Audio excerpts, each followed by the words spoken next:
tardes. Vamos a ver hoy el tema del mito del laberinto dentro del ciclo de sociopolítica que estamos realizando. Y aproximadamente voy a hablar durante unos 40 minutos, más o menos, para dejar un espacio luego al final de otros 20 minutos por si hay algunas preguntas, algunas interpretaciones que queráis vosotros hacer también, porque voy a tratar de dejar líneas abiertas para que, bueno, si luego cada uno quiere o bien preguntar o bien decir algunas de sus visiones del mito, podamos hacer un diálogo después, ¿vale?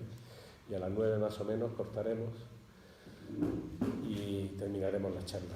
Hay una actividad luego también a las 9, por si a alguno os interesa, porque hay una red de asociaciones que van a exponer los trabajos que se están realizando con el tema de los fondos marinos, la limpieza de fondos marinos. Luego, si alguno queréis, a las 9 será en la sala de teatro de abajo.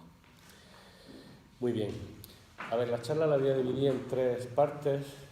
Una primera parte, voy a hacer una introducción sobre el tema de los mitos, corta.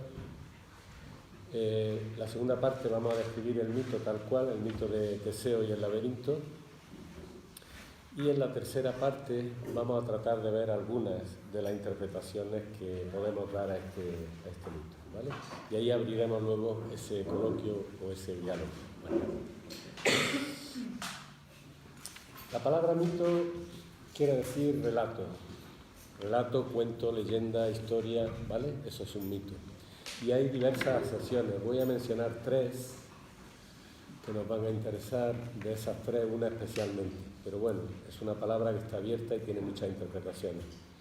Hay una primera acepción que hace referencia a un modelo. Decimos, esta persona o este país o esta organización es mítica, es una especie de modelo. Hay una anécdota muy divertida de un encuentro que hubo. Por aquí hay sillas también.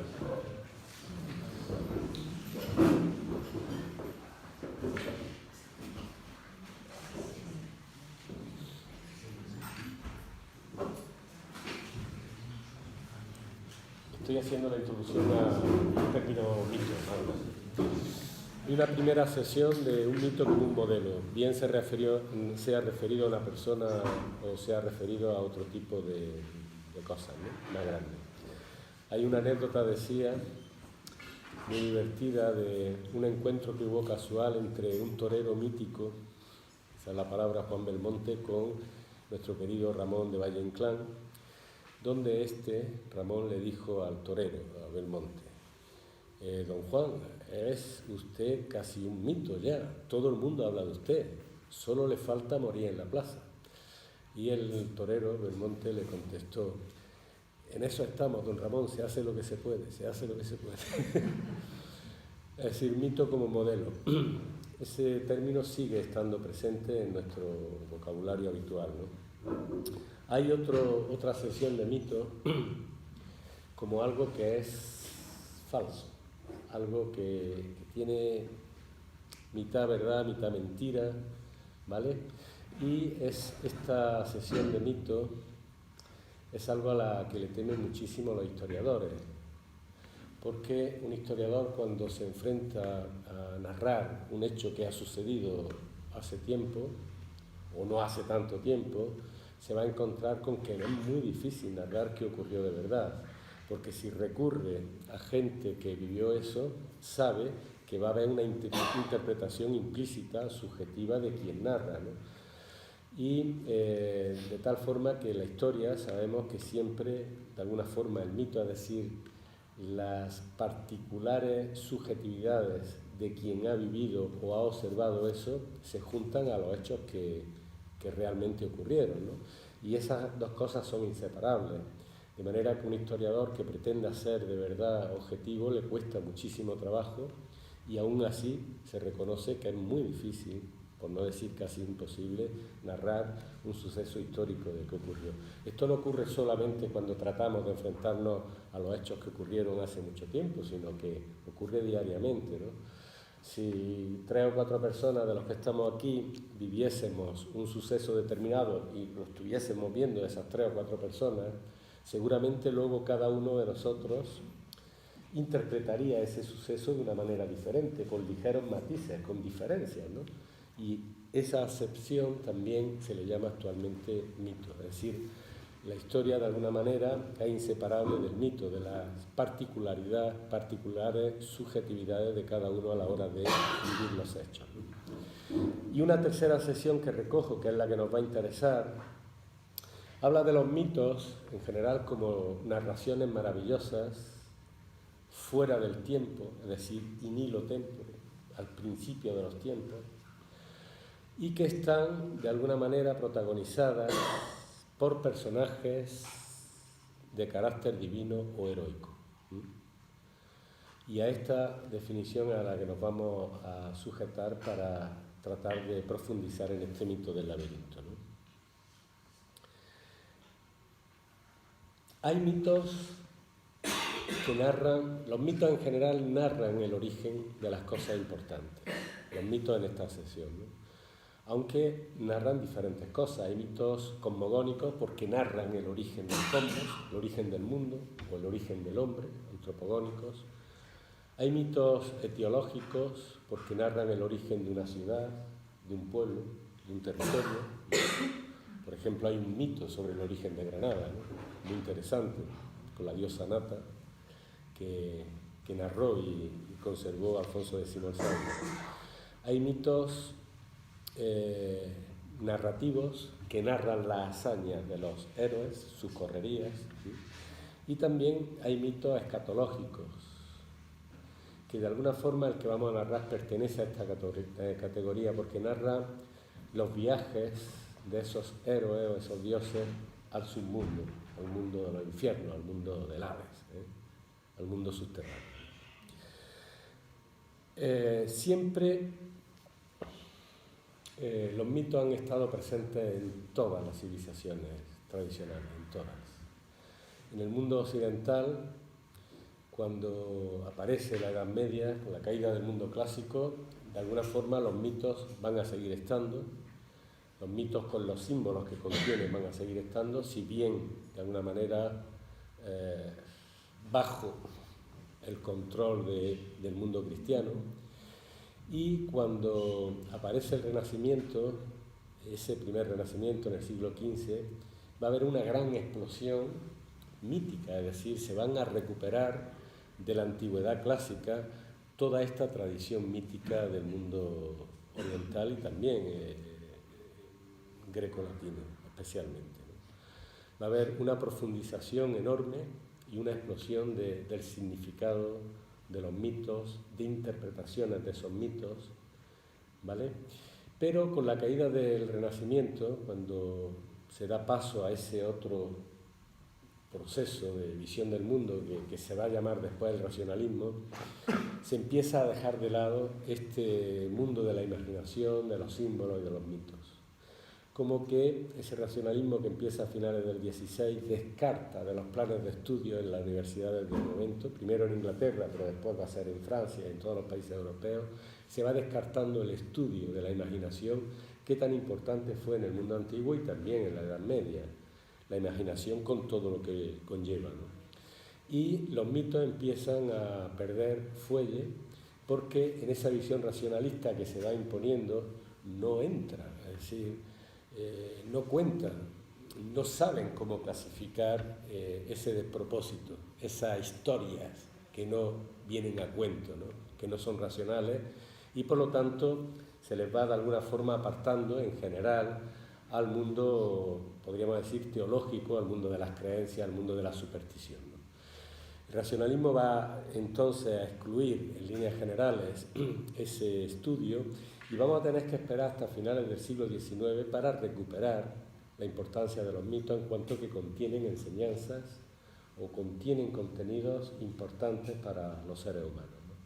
El siglo XIX finales y sobre todo a mediados del siglo XX, donde va a haber un interés especial por estudiar en profundidad este mundo o este universo mítico, ¿no?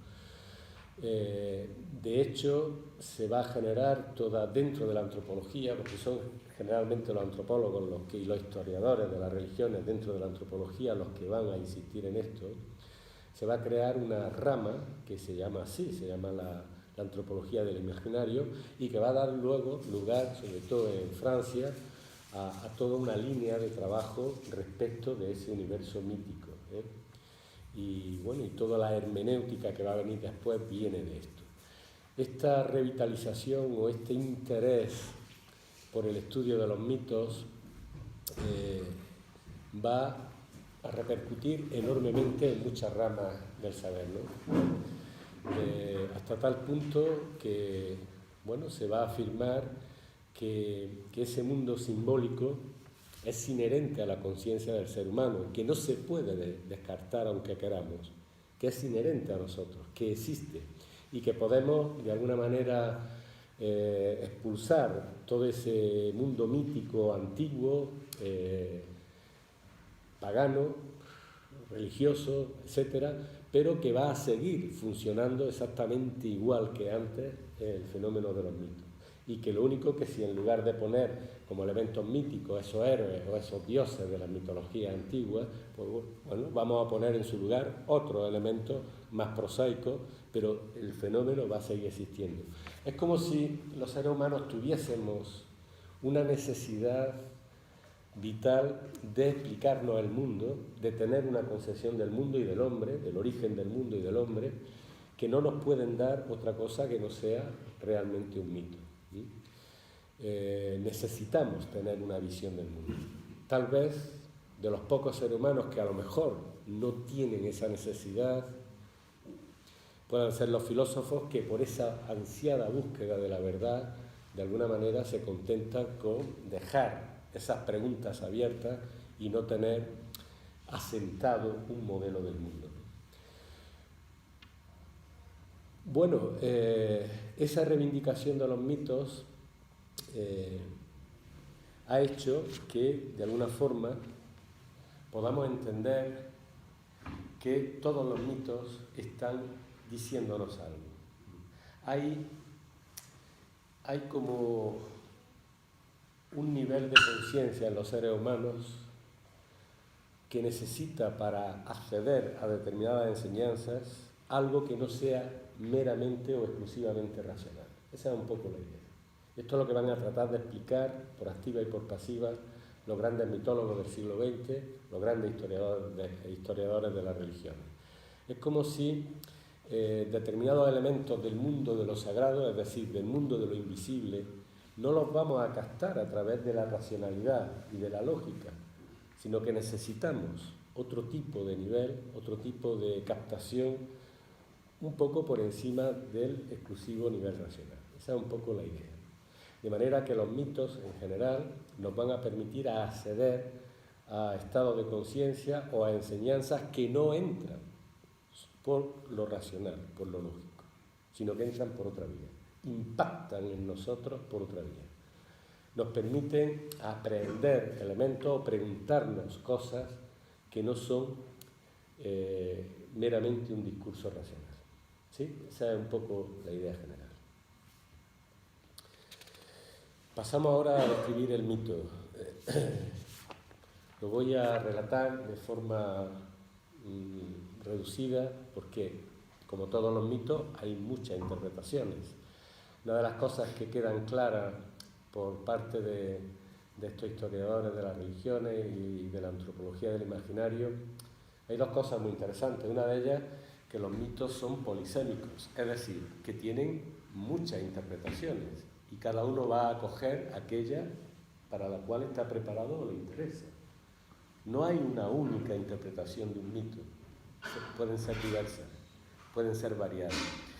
Y otra muy interesante, que ya Campbell hacía, y también por supuesto Jung van a hacer referencia y van a analizar el tema, es cómo hay símbolos y mitos que son universales, es decir, que están en un lugar y en otro totalmente diferente, que no han tenido posibilidad de contacto y aparecen elementos simbólicos con los mismos significados. Esto le hizo decir a Jung que de alguna forma, a través de esa especie de nube, como diríamos hoy en día, o de ese inconsciente colectivo, hay elementos comunes a toda la humanidad. O bien, como le hizo decir también a Madame Blavatsky, la gran filósofa del siglo XIX, que hay una sabiduría primera, ancestral, que de alguna forma, de la cual bebieron todos esos grandes maestros que fueron luego creando las diferentes religiones en los diferentes lugares del mundo. Porque lo que sí es curioso y demostrable es que hay mitos que son los mismos o muy similares, con ligeros cambios de los nombres, lógicamente, en uno y en otro lado del continente. O que hay símbolos que tienen los mismos significados en culturas muy diferentes, muy alejadas unas de otras. El mismo mito del laberinto y de Teseo, fijaros, se encuentra, está descrito por los antropólogos en los nativos de una isla del Pacífico perdida, que tienen un mito similar al de Teseo y el laberinto. No me digáis que no es impresionante el tema, ¿no? Y esto siempre llamó la atención en el sentido de que es una interrogación importante, ¿no? Los mitos cosmogónicos, por ejemplo, se han estudiado miles de ellos porque cada cultura más o menos bien asentada en la historia ha tenido su mito, es decir, su historia de cómo se originó el mundo y cómo se originó su pueblo, ¿no? Pues esos mitos cosmogónicos, esos mitos que narran cómo empezó el mundo, hay 4 modelos y nada más que 4 modelos, con variaciones. No hay más de 4 modelos, que son el modelo del huevo, es decir, todo ha surgido a partir de un huevo, el de la pareja primordial, el de la partición y el modelo de la lucha contra el monstruo. Y en base a esos modelos se construyen los miles de mitos de todas las culturas antiguas. Bien, el mito dice lo siguiente, básicamente. Minos, que es el hijo del rey de Creta, Asterio, se enfrenta en un momento dado al pueblo, delante del pueblo y frente al mar, le pide a Poseidón, el dios del mar, le pide que le dé una muestra para, de alguna forma, le dé una señal de que él tiene que ser el rey sucesor de Asterio, el rey de Creta, ¿vale? Porque el padre había nombrado como heredero a sus 2 hermanos. Entonces, frente al pueblo y al mar, le pide a Poseidón una señal de que él se merece ser el rey. Y Poseidón responde haciendo salir del mar un toro blanco impresionante que sale. Esa señal, bueno, la aceptan los hermanos, la acepta el pueblo y va a ser el próximo rey de Creta. El toro lo lleva a los establos, pero antes él promete, hace la promesa de que en las próximas fiestas religiosas va a sacrificar ese toro a Poseidón. Bien, cuando llegan a esas fiestas religiosas, Minos no sacrifica este toro, sino otro, porque le tiene un especial cariño a este toro, que es algo realmente excepcional, ¿no? Entonces Poseidón, que se da cuenta del engaño, lo castiga infundiendo a través de los ojos de Pasífae, que es su mujer, una pasión desmedida por este toro blanco. Pasífae, que ronda al toro continuamente, presa de esa pasión, logra, con la ayuda de Dédalo, que es un constructor especial, construye una especie de vaca artificial con madera y con pieles y con un hueco para que se introduzca Pasífae, hace que el toro se aparee con esta vaca mecánica y de ahí queda embarazada Pasífae. Al tiempo nace un monstruo, porque nace un ser con cuerpo de hombre y cabeza de toro, y este va a ser el Minotauro. Minos, desesperado por esta terrible circunstancia, le manda a Dédalo que haga algo, y Dédalo diseña y construye un laberinto donde van a encerrar al Minotauro. El Minotauro que come además carne humana. Y esa carne humana se la va a suministrar los 7 efebos y 7 doncellas atenienses que en un pacto humillante para Atenas han realizado. El pacto es debido a que el hijo de Minos, Androgeo, en un momento dado va a las Panateneas de Atenas. Son unas fiestas donde hay competiciones gimnásticas, y este hijo de Minos vence a varios nobles atenienses, pero muere en extrañas circunstancias. Entonces Minos, el rey de Creta, amenaza con destruir Atenas y a todos los atenienses, y ahí se ven obligados a ofrecer cada año, en algunas otras versiones cada 9 años, ofrecer cada año 7 jóvenes varones y 7 jóvenes mujeres para alimentar al Minotauro. Esa es la idea. Con la tercera entrega de esos jóvenes, de esos 14 jóvenes, el hijo de Teseo, que es, el hijo del rey de Atenas, Egeo, que es Teseo, se ofrece, siendo adolescente, a ir con esa tercera partida.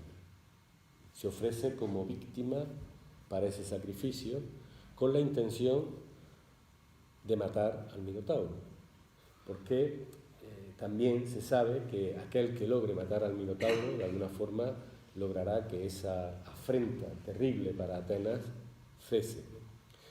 Entonces Teseo hace una primera excursión con algunos amigos héroes a Creta, logra entrar al palacio de Noxos y allí se encuentra con Ariadna, que es la hija de Minos, y se enamoran, y de alguna forma se comprometen a ayudarse. Ariadna le entrega un ovillo de hilo que le va a servir después a Teseo para entrar y salir del laberinto. Bien, cuando llega el momento de la entrega de ese sacrificio de esos jóvenes, Teseo es uno más entre esos 14, y al entrar en el laberinto ata un extremo de ese ovillo y penetra en el laberinto infundiéndose ánimo, porque el laberinto es terrible, es la oscuridad, hay un olor horroroso, está lleno de pasadizos, y en un momento dado Teseo se encuentra de pronto con los ojos terribles del Minotauro. En ese momento Teseo saca una hoja de bronce que llevaba escondida y la clava en el corazón del monstruo. Posteriormente sale y de alguna manera ahí termina el reinado de Minos y Teseo se queda con Ariadna. Esa es la historia básicamente. Esto continúa porque las andanzas de Teseo como héroe son mucho más amplias. Pero esta básicamente es la historia.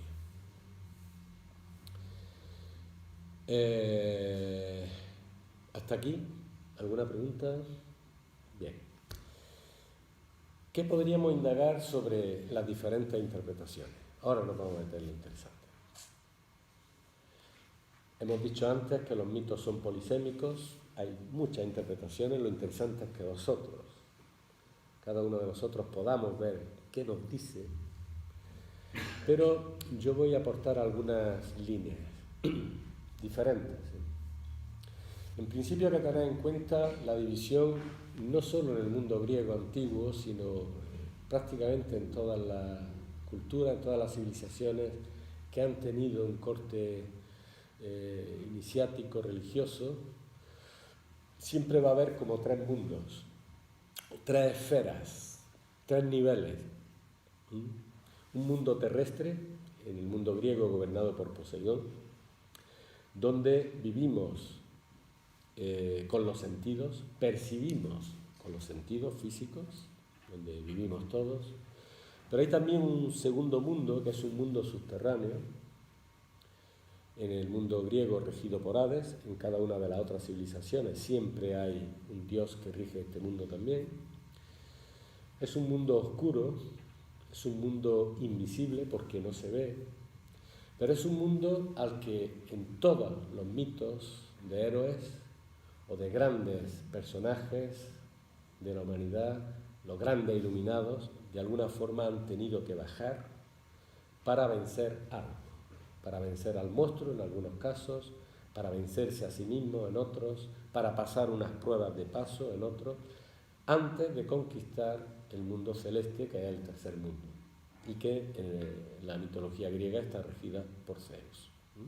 Zeus, Poseidón, Hades. Esta es básicamente la historia. Vamos a encontrar en todas las religiones, todos los iluminados que han generado una religión, pero no solo en ellos, sino en todos los mitos, vamos a encontrar la bajada a los infiernos para rescatar o bien al alma inmortal, representada por una mujer casi siempre, por una ninfa, o para encontrar al monstruo, como en este caso, y la salida del héroe, que gracias a esa lucha va a poder acceder a ese mundo, a ese otro nivel de conciencia más celeste, más iluminado, más divino. Es una ruptura brutal con el mundo lineal, el mundo terrestre, donde las cosas siempre están igual. Es una ruptura y un paso necesario que tiene que realizar el héroe. En la clave, normalmente, de los misterios, de la institución de los misterios en la antigüedad, estos ritos de paso eran necesarios para alcanzar esa iniciación, para acceder a determinados niveles profundos de conciencia.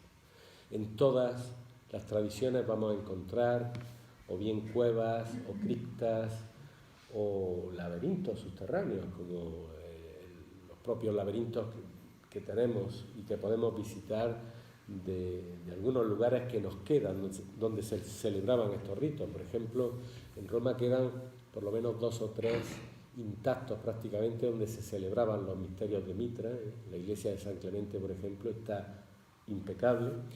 Ahora es una iglesia porque la construyeron encima, pero conservaron perfectamente todo un lugar laberíntico donde celebraban esos misterios de Mitra.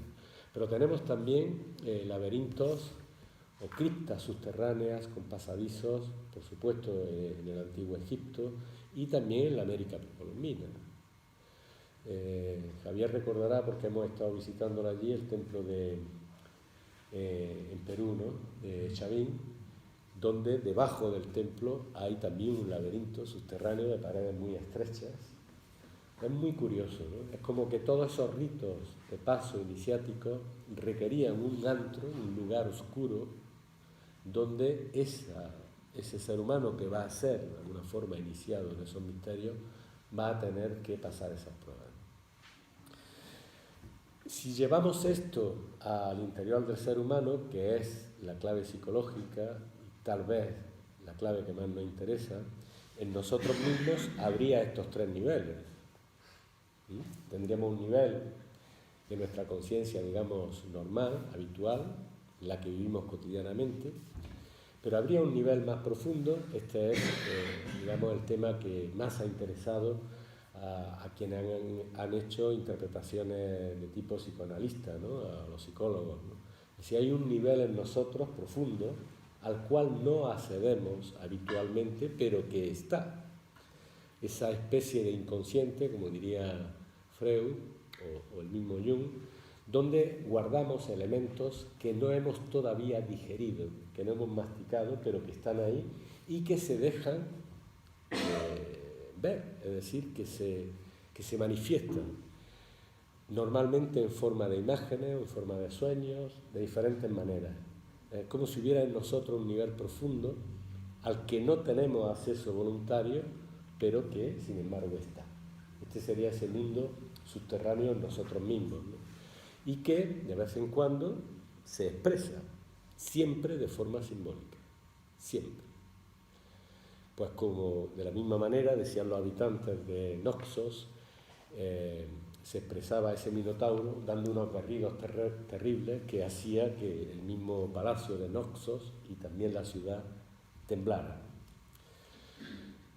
Habría otro nivel más elevado en nosotros, pero que para acceder a él vamos a tener primero que conquistar ese nivel profundo. Si nosotros nos preguntásemos desde esa perspectiva ¿cuál sería, ¿no?, ese minotauro en nosotros mismos, en esta esfera de la que estamos hablando? Bueno, la respuesta sería relativamente sencilla. ¿A qué le tememos más? ¿Cuáles son nuestros miedos? ¿Qué cosas son las que nos gustaría hacer y qué nos impide en nosotros hacerlas? Porque por ahí podríamos tirar un poco del ovillo, ¿no? ¿Cuáles son esos miedos? ¿Tenemos miedo a qué? ¿A la oscuridad, a la soledad? ¿Tenemos prejuicios? ¿Tenemos miedo a expresarnos como somos? ¿Tenemos miedo a iniciar un cambio de cualquier tipo, una aventura? Es decir, siempre va a haber unos impedimentos para, de alguna forma, romper o cortar lo cotidiano, nuestra vida cotidiana, ¿no? Va a haber un impedimento y, sin embargo, hay una cierta necesidad en todo ser humano de acceder a otra esfera de conciencia más elevada, más luminosa, ¿no? Pero para acceder a esa esfera más luminosa vamos a tener primero que conocernos a nosotros mismos en profundidad. Esta sería una de las ideas, que después podemos, si queréis, hablar sobre ella. Porque, claro, de ahí se pueden derivar muchas preguntas, ¿no? ¿Cómo hacer eso? Hay otra versión muy divertida, y me voy de la mano de Borges, porque Borges tiene un cuento muy bonito que se llama La casa de Asterión. Asterión es el nombre también del Minotauro. Y es muy divertida porque Borges le da la vuelta al mito. Borges era un conocedor excelente de la mitología, no solo griega. Entonces Borges se pone en la piel del Minotauro y hace decir que este Minotauro está encerrado en su propia casa y no puede salir. Tiene las puertas abiertas, pero sin embargo no puede salir, ¿no? Y anhela que llegue alguien y lo pueda liberar, matándolo. Y el poema, yo creo que lo tengo escrito. No tengo escrito. El poema viene a decir que ese Minotauro, cuando Teseo lo encuentra, o mejor, es el Minotauro el que encuentra a Teseo, realmente no ofrece resistencia, porque en el fondo está queriendo ser muerto. Y hay algunas versiones del mito, por parte de Tácito sobre todo, donde habla de que cuando Teseo sale y habla con Ariadna, le dice a Ariadna, esto es lo que narra Borges también: ¿quieres creer que apenas se defendió el Minotauro? Entonces, el planteamiento de Borges es ponernos, de alguna manera, en la piel de esa parte escondida en nosotros que pugna por salir y, sin embargo, no puede. Y una vez más volvemos a esa parte inconsciente, pero ahora viendo un poco la otra perspectiva. Bien, hasta aquí. ¿Qué hora tenemos? ¿1:30? Pasada. Unos 20. A ver, ¿alguna pregunta hasta aquí? Bueno, yo sí tengo una pregunta. ¿Qué tiene esto que ver con el ciclo de sociopolítica? Porque este mito lo hemos insertado en las charlas que estamos haciendo en el último trimestre dentro de... ¿Alguien ve la relación o no? ¿Alguien se atreve o no? ¿Qué tiene que ver el mito del Minotauro con un ciclo de sociopolítica, ¿no? O de filosofía política? Bueno, la idea sería la siguiente. La libertad individual no nos la puede otorgar nadie. La libertad individual es una conquista del ser humano. Y vamos verdaderamente a ser libres, cada uno de nosotros, en la medida que nos conozcamos en profundidad. Y conocerse en profundidad, ahora sí nos vamos directamente a lo filosófico, Conocerse en profundidad, como diría Sócrates, no es solo conocer nuestros elementos más visibles, cómo somos físicamente, qué sentimos, qué pensamos, sino acceder también a esa parte profunda que hay en nosotros mismos. Y solamente de esa manera vamos a conquistar una libertad que de otra forma nadie nos va a poder dar, ¿no? Y ahí, digamos que la gran barrera, las grandes dificultades van a venir de la mano de lo que llamamos generalmente miedos. Pero los miedos pueden ser de muchos tipos, cada uno tiene o tenemos nuestros propios miedos, pero los miedos son de alguna forma lo que nos va a imposibilitar a lanzarnos y ser verdaderamente más nosotros mismos. Miedos de todo tipo, ¿no? Y como siempre de la mano del divino Platón, pero no solamente Platón, Platón recoge esto desde más atrás, pensamos con Platón y con toda esta línea de pensadores filosóficos que vamos a poder hacer un mundo mejor en la medida en que los seres humanos seamos individualmente mejores, no de otra manera. Y el ser mejores conlleva realmente llegar a ser nosotros mismos. Todas las andanzas, todos los modelos heroicos, no solamente en la tradición griega, podríamos recurrir a las demás tradiciones, de alguna manera va a haber esa lucha brutal, narrada en algunos casos, exagerada, amplificada, que es la lucha contra el monstruo que hay de alguna forma en nosotros mismos. Es una visión del ser humano que conlleva esa lucha, pero es una lucha, como dice el Bhagavad Gita, el texto sagrado por excelencia de la antigua India, es una lucha que tiene lugar dentro del propio hombre.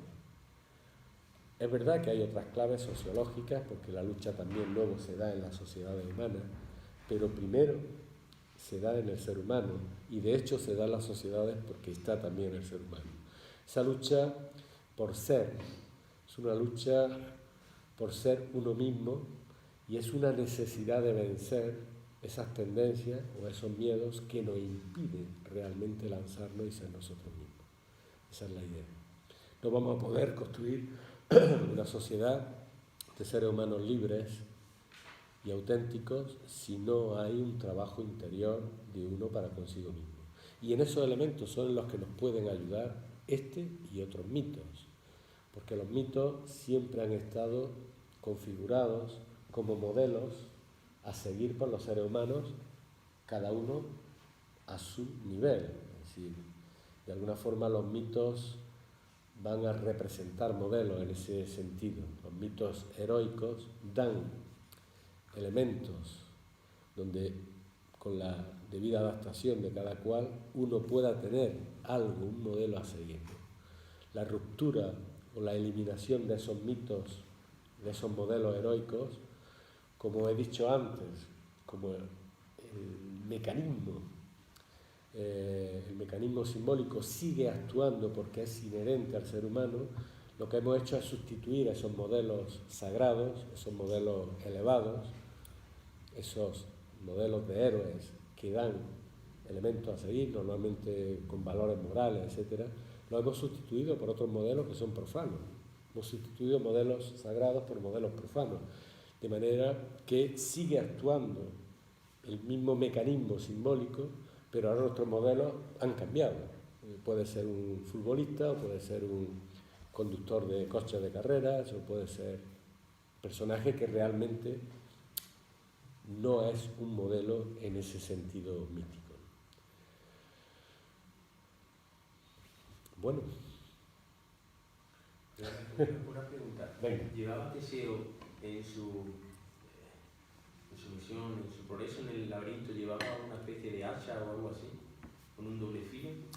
No, el hacha de doble filo, el labris, que parece que de ahí viene el término laberinto, lo que sí se sabe es que labris no es un término griego, pero sí que de ahí viene el laberinto. Cuando Arthur Evans excavó el palacio de Naxos, encontró una ingente cantidad de hachas de doble filo, que se pueden ver en el Museo Heraclión en Creta, ¿no? Actualmente.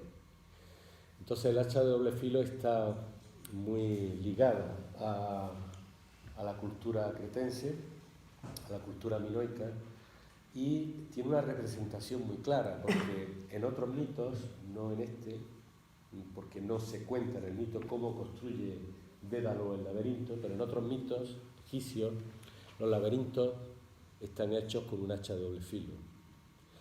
El hacha de doble filo tiene un valor simbólico muy concreto. Representa el trabajo interno y externo. Cada filo del hacha es una de las dos cuestiones, ¿no? O sea, el héroe tiene que hacer un trabajo interno al tiempo que hace un trabajo hacia afuera también, o al revés, hace un trabajo hacia afuera, pero al tiempo se tiene que estar trabajando hacia adentro. De ahí, en el mito egipcio, se excava el laberinto y cuando llega al corazón, al centro, ese hacha, ese labris, ese hacha de doble filo se transforma en una antorcha, en una luz.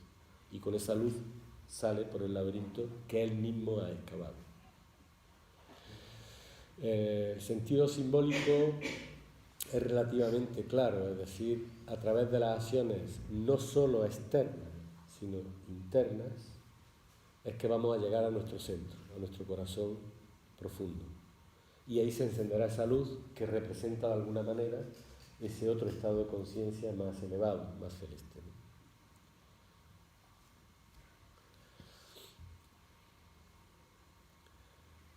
¿no? A ver.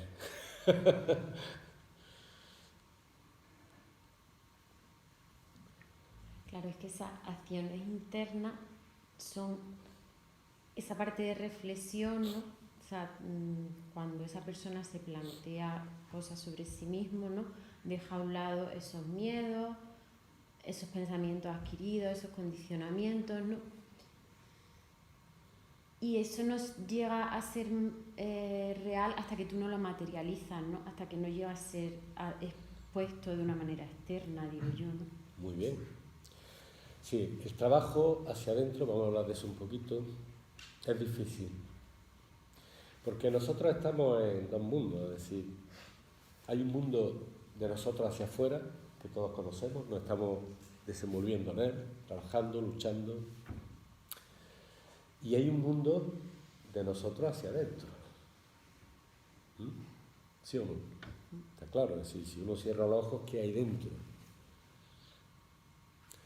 Primero hay que trabajar un poco para que la mente nos deje, porque la mente no para. Por eso el trabajo hacia adentro no es fácil. Conlleva un tiempo, es un trabajo que tiene que estar bien elaborado. Por supuesto que tenemos las guías de todos los grandes maestros de filosofía, pero es un trabajo que requiere un tiempo y una constancia. No mucha. Deberíamos dedicar todos los días 10-15 minutitos a lo que tú dices, centrarme y decir, bueno, vamos a ver, ¿qué estoy haciendo y por qué? Por ahí empieza. ¿Qué pienso sobre el mundo? ¿Pero qué pienso yo? No ideas adquiridas, ¿no? ¿Qué pienso sobre fulano o mengano? ¿Qué quiero hacer? ¿O no quiero hacer nada? ¿O no lo sé? Es una confrontación de uno consigo mismo. Y así se empieza. Sin querer, porque ¿para qué vamos a querer engañarnos? ¿Qué sentido tendría? Es un mirarse cara a cara, pero no el rostro físico, sino nuestra parte interior. Y ahí empieza a surgir y a nacer una dimensión en nosotros más profunda. Una dimensión desde la que podemos analizar nuestras acciones, nuestros sentimientos y nuestros pensamientos. ¿Y qué parte de nosotros es la que puede repasar lo que yo pienso? Obviamente es algo que está un poco por encima del mundo mental. Ahí empieza a surgir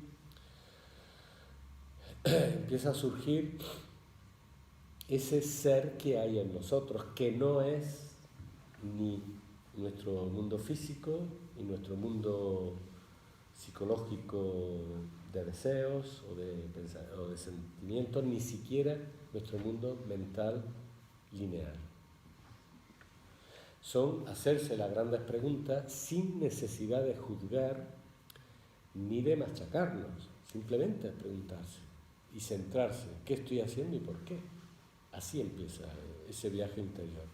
Y así empieza, nos vamos a ir encontrando elementos que hay ahí y no sabíamos. Y vamos a ir despertando y vamos a ir conformando progresivamente, bueno, por lo que es el ideal de la filosofía, que es ir siendo más cada vez uno mismo. Aparece una noción al principio subjetiva, que es lo que los griegos llamaban el ser. Parménides llamaba el ente, es decir, hay un ser en nosotros que no es estrictamente los pensamientos, ni los sentimientos, ni nuestro mundo instintivo. Eso es. ¿Sí? Sí. Muy buenas noches para todos y todas. Buenas noches. ¿Cómo te llamas? Anderson Montes. Anderson. Muchas gracias por el espacio. Esto me hace pensar sobre las diferentes revoluciones sociales o manifestaciones sociales para la conquista de derechos, donde tal vez tratamos de ir homogenizándonos todos sin antes hacer ese proceso introspectivo de saber qué es lo que usted individualmente quiere, y lo que hacemos es llevarnos de un solo topazo a lo que supuestamente todos queremos, y tal vez allí es donde hemos errado diferentes sociedades al momento de querer conquistar derechos, y ese ha sido tal vez nuestro principal obstáculo, de que a nivel individual no tenemos esa claridad. ¿Será entonces ese verdaderamente el obstáculo de las revoluciones que se pueden llegar a dar en el mundo dentro de las democracias? Totalmente de acuerdo. Totalmente de acuerdo. Has dado en el centro. Esto es. Yo estuve en la Revolución Nicaragüense en el 79. Sí. Estuve como voluntariado internacional. Y allí yo viví esto a lo bestia. Lo que tú estás diciendo. Pero luego me costó mucho tiempo hilarlo. Pero esto es justamente la clave. Es verdad que a veces son necesarias las revoluciones masivas, como diríamos, pero es verdad también que si el ser humano en lo individual no cambia, no va a cambiar nada, todo va a seguir básicamente igual, y eso tenemos ya harta experiencia del tema. El método entonces es, bueno, es como esa frase que afortunadamente se está diciendo mucho, nada cambia si tú no cambias, es verdad. Es decir, tiene que haber un cambio en lo individual para que pueda haber un cambio en el conjunto. No podemos construir una casa con ladrillos débiles porque se va a caer. Se va a caer. Y cada ladrillo, que somos cada uno de los seres humanos, tiene que aprender a ser el mismo. Entonces, el proceso es evidentemente educativo. Es a través de la educación, donde cada ser humano tenga los elementos para que pueda ir siendo más el mismo a su manera. Tenemos que llegar a ser cada uno nosotros mismos. Esa es la idea. Es un método mucho más lento, muchísimo más lento, pero es un método seguro. Y nadie ha inventado este método. Es verdad que lo expone con suma claridad ya Platón, hace 2500 años, y todavía estamos trabajando en lo mismo y lo que nos queda. Pero esa es la idea, sí. No puede haber un cambio social verdaderamente si no hay un cambio en lo individual. Por eso la importancia de la educación. La educación entendida, etimológicamente educar viene de educir, que significa sacar de dentro hacia afuera. Eso es educación. Una educación tiene que tener como finalidad que cada uno de esos seres humanos pueda ir siendo más él mismo. Educar no es llenar la cabeza de información o de elementos. La educación actualmente es muy buena para integrar a la gente en un modelo social, pero la gente no es ella misma, le cuesta trabajo, la lucha es tremenda. Tenemos que estar enseñando elementos básicos que debíamos de haber aprendido con 12, 14 años, lo estamos enseñando a gente cuando tenemos 30, 40 años. Esta es la clave. Y bueno, de ahí se deducen muchas otras cosas, porque suponiendo, si queréis menciono otra vez a Platón con el mito de la caverna, suponiendo que haya interés en que los seres humanos no despierten, va a haber un interés en que no haya una educación así. Va a haber un interés en que estemos tremendamente distraídos y no enfrentemos las preguntas esenciales, básicas, de todo ser humano. ¿Comprendéis la ligación que hay entre este mito y el término de sociopolítica? Bueno, gracias por tu intervención, certera. ¿Más cosas por ahí? Venga, ¿cómo te llamas? Marta. Marta. Disculpa, es que estamos constantemente separando lo que es la búsqueda del sello interior hacia con unas preguntas muy concretas, pero nos estamos olvidando realmente de la influencia de lo que tiene nuestro entorno y realmente si puede existir esa separación, porque construimos religión bajo un imaginario racional. Sí. Antes usted separaba lo que es la racionalidad del mito. Sí. No puede pensar que la racionalidad a día de hoy puede ser otro tipo de mito basado en la cientificidad, basado en la occidentalización. Sin duda alguna. Es otra explicación más del universo, es otra explicación más del conocimiento. Claro. Por lo tanto, la búsqueda de ese yo, ¿no cree que primero tendríamos que entender nuestro entorno para poder llegar a comprender el yo? Sí, estoy totalmente de acuerdo. Nuestro entorno es inseparable de nuestra búsqueda. Tenemos que saber entender lo que estamos viviendo, es imprescindible. Y dónde estamos, que no es fácil, ¿eh? A veces es más fácil entender qué ocurrió en el siglo XVI que entender lo que está ocurriendo ahora. No es tan fácil. Pero estoy totalmente de acuerdo. Tenemos que saber qué está ocurriendo fuera. Y tenemos que entender que los mitos siguen actuando. Es decir, hoy en día, pues mucha gente muy racionalista cree verdaderamente en el mito del origen del hombre, que es un mito difícil de creer, ¿no? Pero todos los mitos racionalmente son difíciles de creer, pero el mito del origen del hombre, el mito darwinista, está así, todavía, sobre todo en la biología, cuando es un mito. Es decir, es que ya hay tantas evidencias de que no ha sido así, o el mito de como génesis, es decir, cómo se ha iniciado el universo. Si los mitos se siguen dando, y hay mitos sociales a todos los niveles. Por lo que he dicho antes, porque la necesidad de mitificar, es decir, de simbolizar, está. Y esa necesidad de que tengamos una representación del universo, está. Y esa necesidad de que nos expliquemos cómo ha empezado el ser humano, está. Y esa necesidad de que encontremos un sentido, está. Independientemente de que sea más verdadera o más falsa.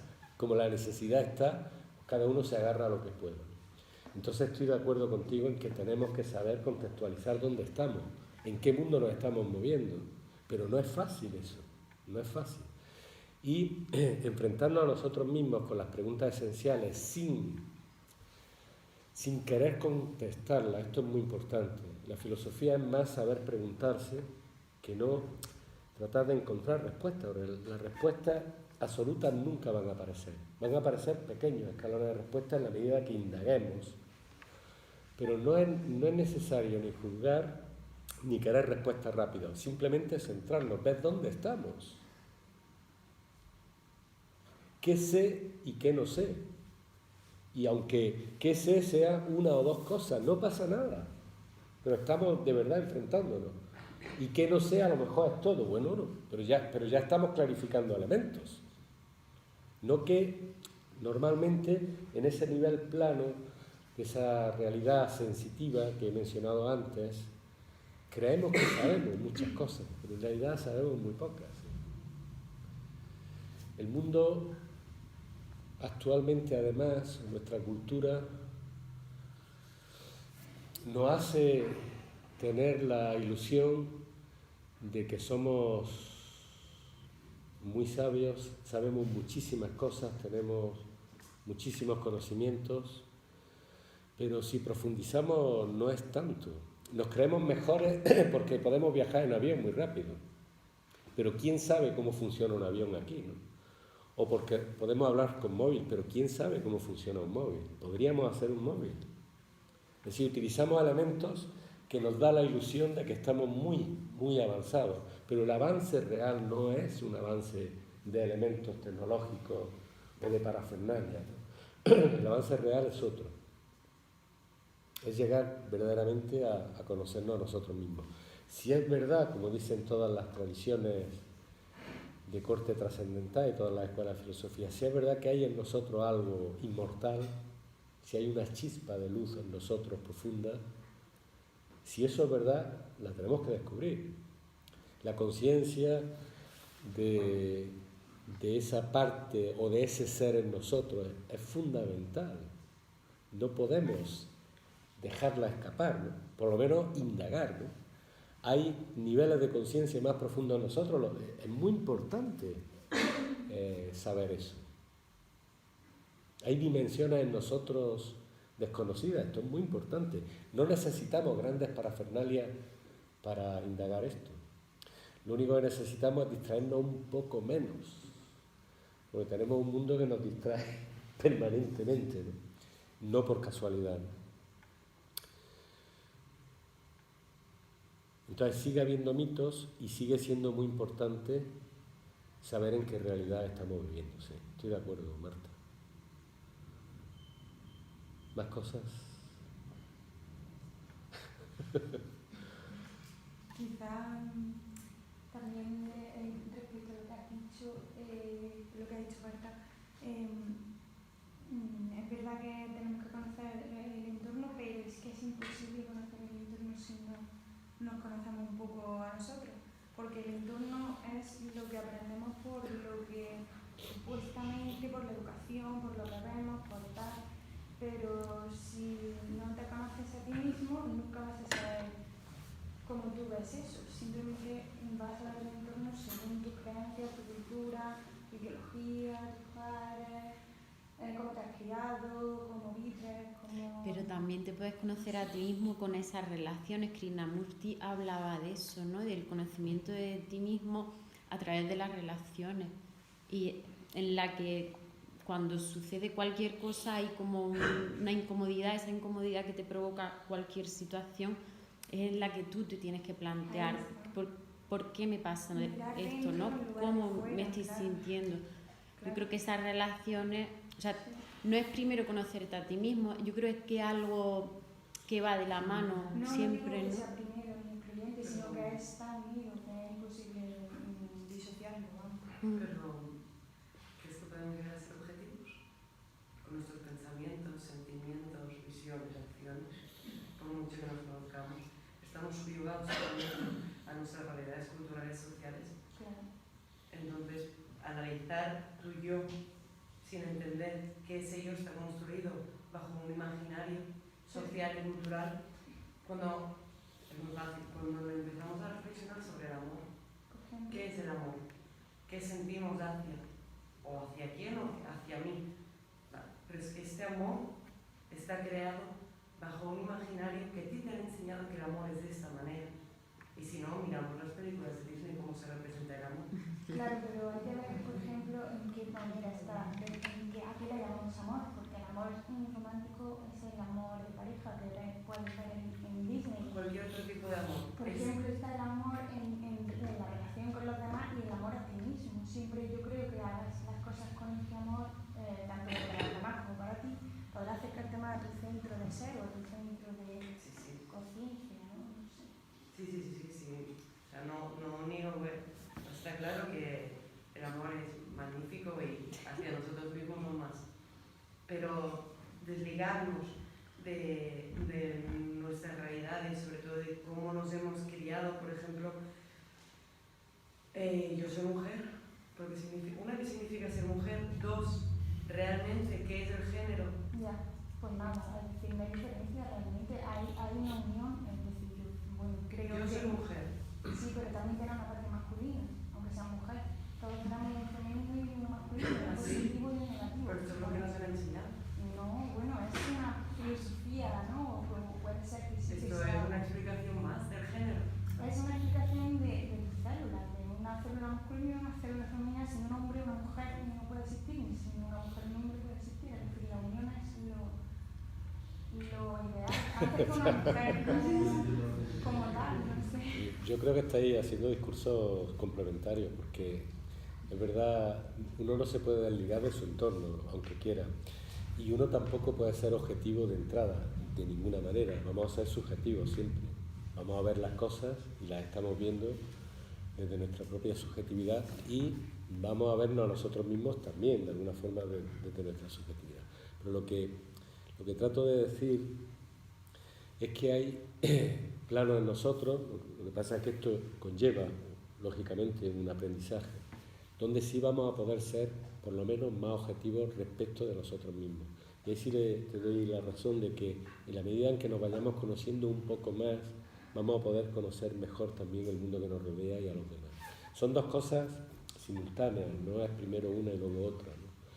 ¿Se puede llegar a un nivel más alto de objetividad? Sí, aunque sigamos siendo subjetivos, es inevitable, porque el mundo lo vemos a través de nuestros ojos, pero hay niveles de subjetividad y hay niveles de objetividad, y es muy importante poder ser objetivos con nosotros mismos primero. Vamos a ir siendo un poco más objetivos también con lo que nos rodea. Dentro, lógico, estamos dentro de una cultura, estamos dentro de una... dentro de unas limitaciones, obviamente, que impone el tiempo en el que vivimos y la cultura en la que vivimos, lógicamente. Pero ahí es donde debe de incidir el conocimiento, ¿no? Es decir, trabajarse un poquito, trabajar y sobre todo, pues bueno, para eso están las enseñanzas, sobre todo de los clásicos, porque nos van a ayudar a descontextualizar en la medida de lo posible las cosas. Sí. Me gustaría añadir, Adelante. inclusive, que es la trascendencia, ¿no? Trascender a lo particular, al fáctico, al histórico, hacia el universal. Es justamente salir de lo que es particular, que es una visión limitada de las cosas, para la matriz mismo del mito o las ideas universales, ¿no? Sí.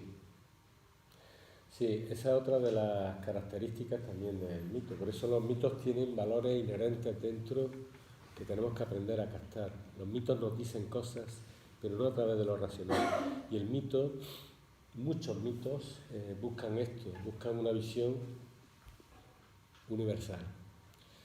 El mito nos permite ir más allá de las diferencias y captar elementos estructurales que son comunes a toda la humanidad. Es una de las funciones destacadas por Mircea Eliade de los mitos. Más allá de las diferencias, por ejemplo, de género, de hombre y mujer, hay algo en el interior de los seres humanos que no es diferente, que es igual. Un hombre y una mujer, o un hombre de la cultura asiática y una mujer de la cultura europea, tienen diferencias, ¿sí? Físicas, psicológicas, si queréis mentales, pero más allá de esos planos hay algo que es inherente a los seres humanos sin diferencia.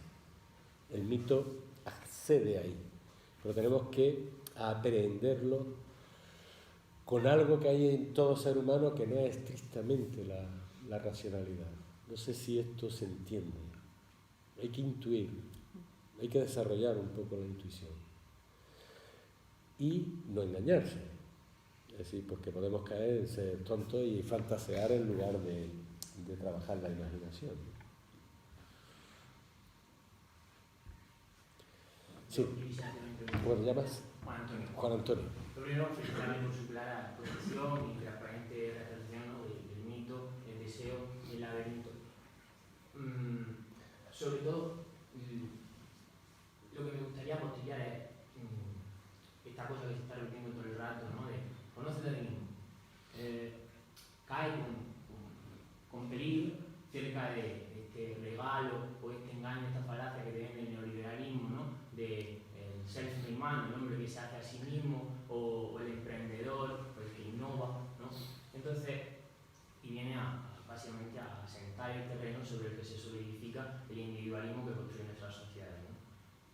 María Zambrano, en su mamotreto de lo humano y lo divino, una de las principales lecciones o enseñanzas que nos legó fue que lo primero que se le oculta al hombre cuando nace es el mismo. O sea, posibilidad de conocernos y de saber quiénes somos. Una de las tres grandes preguntas que se de la filosofía: ¿quiénes somos? ¿De dónde venimos? ¿Y a dónde vamos? Estamos hablando aquí de algo que ha dado ríos y ríos de bibliografía y que además es peligrosísimo. Levinas, ¿no? Pocos años después, el filósofo de la otredad, vino y apostilló a María Zambrano, matizándola que la relación que tiene el hombre consigo mismo no es para nada una relación pacífica. De hecho, el hombre con su otredad, que es el mismo, tiene de hecho una relación terriblemente y profundísimamente agresiva. O sea, una de las principales realidades, volviendo a María Zambrano, que se nos oculta es saber quiénes somos. Entonces, ante todo, cautela, ¿no? Con esta filosofía para damis de la autoayuda y facilona del conócete a ti mismo o be yourself, ¿no? que te dicen del neoliberalismo, porque luego llega el sociólogo este tan de moda, que murió hace unos añitos, hace 2 añitos, Bauman, y dice que la individualidad tiene 2 opciones en la sociedad contemporánea: la libertad, ser uno, o la seguridad, ser un conjunto, un todo. Y normalmente el individuo elige ser un todo porque prefiere relegarse a la seguridad que le concede la masa. Sí, sí. ¿Cuántos anuncios caen en Navidad, que faltó un mes, con el perfume única, ¿no? O sea, de hecho, la principal falla que tiene el sistema neoliberalista es el individuo, el atentar contra la cápsula de lo único. Sí. Y por eso a mí era algo que vamos, está muy bien. imperativo casi moral decir que tenemos cuidado con esto de pues venimos. O sea, la identidad es un proyecto de por vida, ¿no? Que decía Sartre. Por supuesto. ¿Quién no se ha muerto sin saber quién? Pero ya que has mencionado a María Zambrano, una de sus principales postulados, ella habla de la razón poética, es decir, que por encima de la razón, por encima del nivel racional que todos usamos, hay otra razón que ella le llama la razón poética, que es un estado a través del cual podemos captar la esencialidad de las cosas y del mundo. Esto es muy importante en María Zambrano, es fundamental, porque nos está hablando de que esa posibilidad existe. Estoy de acuerdo contigo totalmente en que estas preguntas esenciales no se pueden hacer de manera ligera, superficial, y mucho menos conformarse con los textos de autoayuda, que lo único que hacen es tornarnos borregos e individualistas. Ahora, hay una diferencia entre el individualista o el individualismo y el individuo. Ojo, esto es muy importante, porque es verdad que las sociedades neoliberales van a tratar por todos los medios de convertirnos en individualistas. Pero el individuo, entendido a la manera platónica, es alguien que es él mismo. Ojo, y hay una diferencia tremenda. Si una filosofía no nos lleva a ser nosotros mismos, con todo lo que conlleva, mal asunto, ¿no? Porque el individualismo está a la orden del día. Todos sabemos lo que es el individualismo. Y todos sabemos cómo se estimula en las sociedades capitalistas ese término, porque es muy fácil manipular a una sociedad individualista. Es muy fácil. Fundamentalmente porque está sometida a los miedos que tú has mencionado también, ¿no? Si prefiero la seguridad de que no me pase nada a el trabajo de ir siendo más yo mismo. Pero esos niveles profundos de conciencia que nos van a llevar a ser nosotros mismos existen. Y aunque no sea un camino fácil, y por supuesto que no hay que hacer de esto una especie de superficialidad, merece la pena. Merece la pena.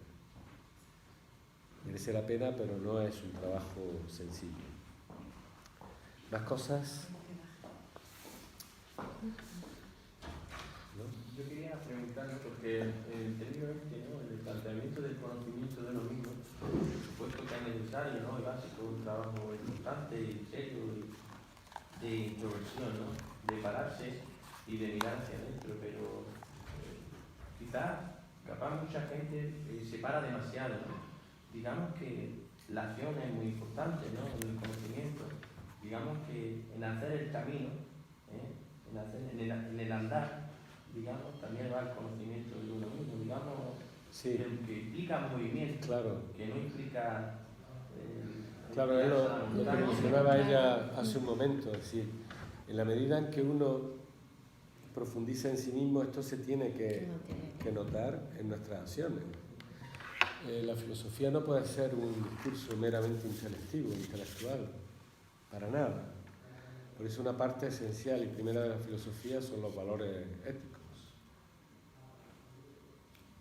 Es decir, nuestra posible profundización en nosotros mismos se tiene que ver en nuestras acciones. Y al revés, nuestras acciones nos van a dar elementos de reflexión para reflexionar y profundizar. Eso es lo que significa, no sé, no lo he explicado bien antes, el hacha de doble filo del símbolo cretense. Está claro que debe ser así. El camino es largo, pero merece la pena. Bueno, pues vamos a cortar ya, si os parece. Os agradezco vuestra presencia, espero que hayáis cogido alguna idea, que os hayáis estimulado. Y invitaros a que vengáis cuando queráis. Vamos a hacer un ciclo de mitos, vamos a continuar con los mitos en el trimestre próximo, enero, febrero y marzo. Si alguien quiere estar al tanto de las actividades, podéis dejar vuestro correo electrónico, que las mandaremos.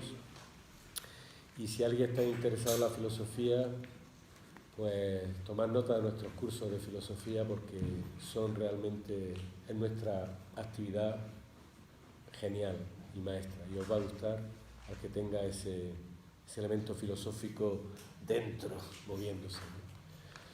Y invitaros también, si cogéis el programa, vamos a hacer, con motivo del Día Mundial de la Filosofía, un ciclo que va a consistir en una obra de teatro que la vamos a hacer en la Biblioteca Andalucía el día 20, y luego va a haber una charla sobre el amor y la inmortalidad según Platón, y un taller práctico sobre ser y parecer. Bueno, esa es nuestra forma de conmemorar el Día Mundial de la Filosofía, nominado por la UNESCO en el año 95. Cada año las diferentes escuelas del mundo de Acrópolis hacemos esto. Gracias por vuestra asistencia y que os vaya bien.